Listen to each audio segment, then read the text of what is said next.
Hi, my name is Cy Porter, and I want to start today's tutorial by reading you a very short story written by myself. And it goes, the way God makes a human is to disguise either an angel or a devil as a human and set him on the earth. The disguise is so well made that the devil or angel forgets his true nature and acts out the life of a human.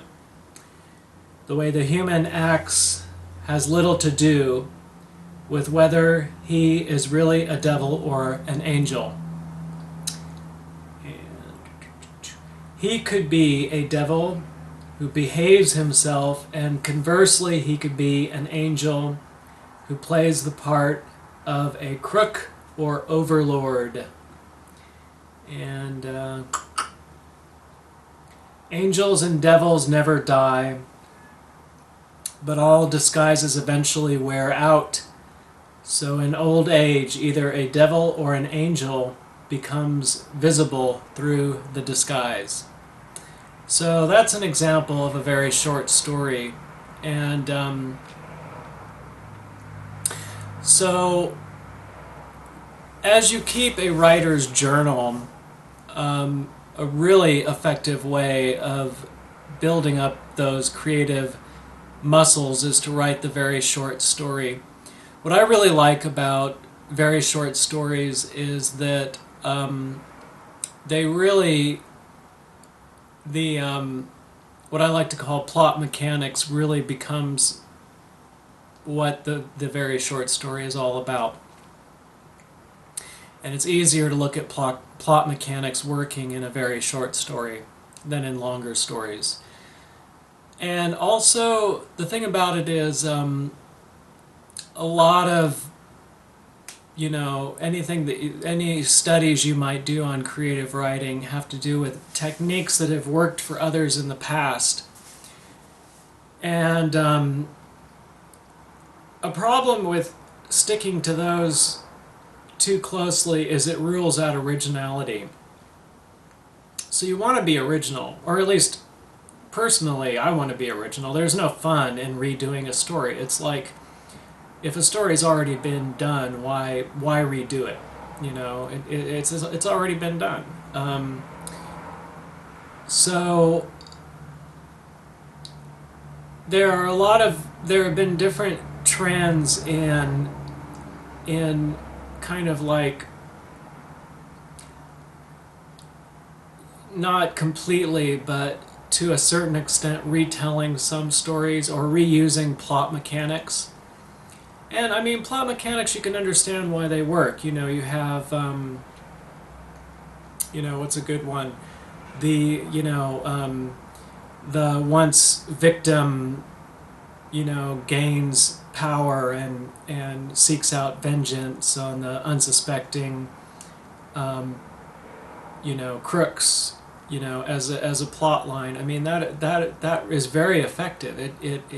We're, as an audience, we're there with the writer on that story. That's exciting story. It's good. There are some good plot mechanics going on in that story. But with the very short story, the good thing about starting to make up very short stories and to write them down is you're going to bring in a lot of originality. You're going to come up with a lot of plot mechanics that aren't necessarily used a lot or have been used before, and you get to see them working right in front of your eye in the form of a story that's maybe a paragraph long. So you can see if they work or not. The plot isn't stretched out and kind of lost in all the other things that you can put into the story. You can see, is it going to work? Is it not? Because it's kind of like a math formula at that level where you can really kind of see if it adds up or not. And for that reason, I really like the very short story a lot. as an example of the kinds of improvements you can learn by working on very short stories, looking at the story in terms of its power sources and the way they interplay with each other. And, you know, all of Aesop's fables are really good for looking at this sort of thing. You know, you have the race of the tortoise and the hare, and these characters are are different forms of power or energy, and they interplay with each other in almost a mathematical way, and you can see the way they play out to their conclusion. They arrive at an inevitable conclusion that can be a surprise, but still makes sense for who they are, and it all fits very tightly together. So in the very short story, you can get a grip on these different power structures and how they interplay, and through that push or get pushed to a destination that they, you know, it can be a surprise destination, but one that was not almost inevitable to happen. It was like it almost had to turn out that way just because of who the characters are and what the different powers that be within the story are. One way you can do it is to spend a few moments each morning or each evening writing one paragraph, very short story. And what that will do is make it so that throughout the day, your subconscious will wake you up to the possibilities of all these stories that are happening in your life, these very short stories.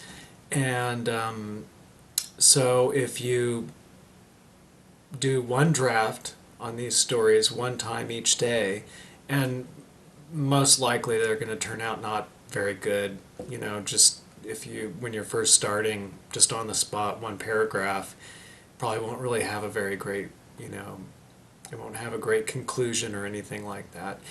But then throughout the day, things will happen, and because it's on your plate to find these good, very short stories, you'll start to wake up to all these very short stories, and then when you get home that evening, you can write it down, and the work is taking place in the routine each time that you write the very short story, but the real productivity is getting done during the day because your mind has different priorities now, and that's what we're aiming for with creativity. You want to make it so that your life attitudes are different in a way that facilitate creativity. A story is made up of ideas, and in a book length story, most of the ideas are pretty small, subtle nuances, small points of character, but the really large ideas need to be paid attention to. Theme, mood, the most basic structure of the plot, the gist of the story. Those big ideas working in the story are the ones that you are the only ones you work with in the very small story. It's difficult to make changes to the major ideas of a story when the story is larger, but in very small stories you can make changes easily. You can totally walk away from a very small story and make a new one up, and it's a lot more versatile for working with those ideas.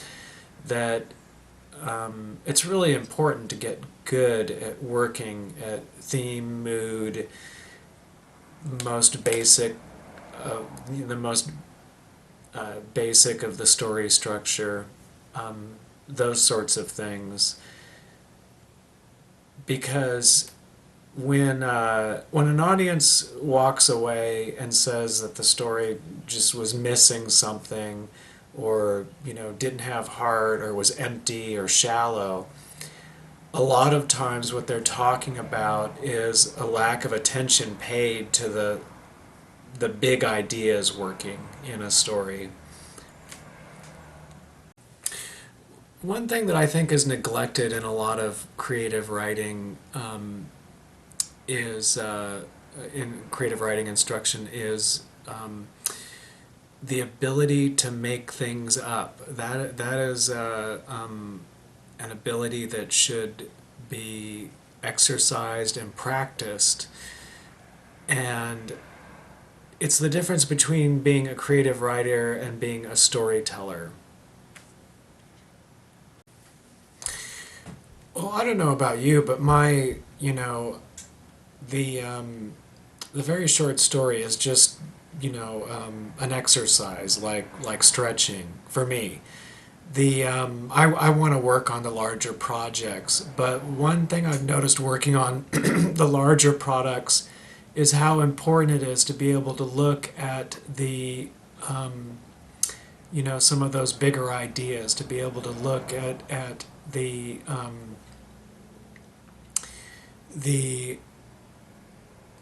interlacing threads that go through the entire story, to look at the overall arc of the story, to look at the overall mood of the story, to look at the general trajectory of the story.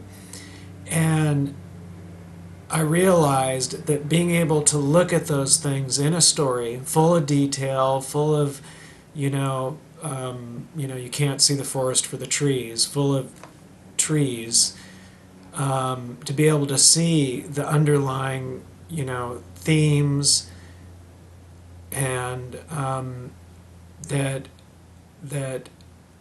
working with very short stories helped me to become aware of the threads that run through the entire story.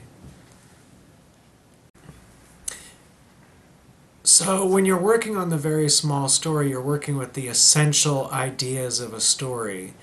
And as you start working on longer stories, if those essential ideas aren't thought about and worked on and paid attention to, and